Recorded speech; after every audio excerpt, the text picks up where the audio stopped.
बघूयात पुढची बातमी। सातारा जिल्हा परिषदेच्या अध्यक्ष आणि उपाध्यक्ष पदाच्या निवडीच्या वेळेला एक धक्कादायक अशी बाब समोर आली आहे की या निवड प्रक्रियेच्या वेळेला सातारा जिल्हा परिषदेच्या परिसरामधील सीसीटीव्ही बंद असल्याचे एक पत्र सध्या व्हायरल झालंय।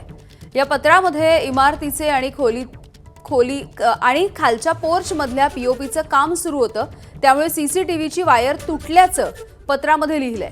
20 मार्चला या निवडी झाल्या होत्या आणि या अध्यक्ष उपाध्यक्ष निवडीच्या वेळेला मंत्री शंभूराज देसाई, मंत्री मकरंद पाटील हे त्यांच्या सदस्यांना मतदानासाठी सभागृहामध्ये घेऊन जात असताना पोलिसांनी धक्काबुक्की केली असा आरोप या दोन्ही मंत्र्यांनी केला होता।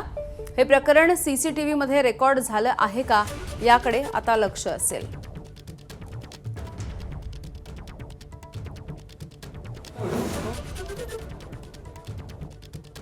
म्हणताय ते जर वस्तुस्थिती असेल की ते काय 16 तारखेपासून ते 16/3 पासून ते बंद आहे, तर मग ही गंभीर आहे ना। कारण 20 तारखेला निवडणूक आणि 16 पासूनच नेमकं कसं काय बंद पडलं ते यंत्रणा, ह्याची सुद्धा चौकशी झाली पाहिजे।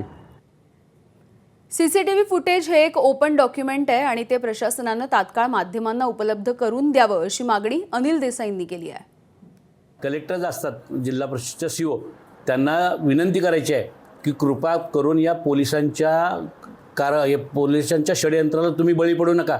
तुम्ही सगळ्या ज्या गोष्टी आहेत तिथं घडलेल्या या सगळ्या माध्यमांना उपलब्ध करून द्या। कृपा करून मला तिथलं सगळं रेकॉर्ड द्या, त्या सभागृहात घडलेलं फुटेज, बाहेरचं फुटेज सगळं मला उपलब्ध करून द्या की जेणेकरून मी जे निर्दोष आहे ते मला समाजाला, कायद्याला, कोर्टाला माझं निर्दोष सिद्ध करता येईल।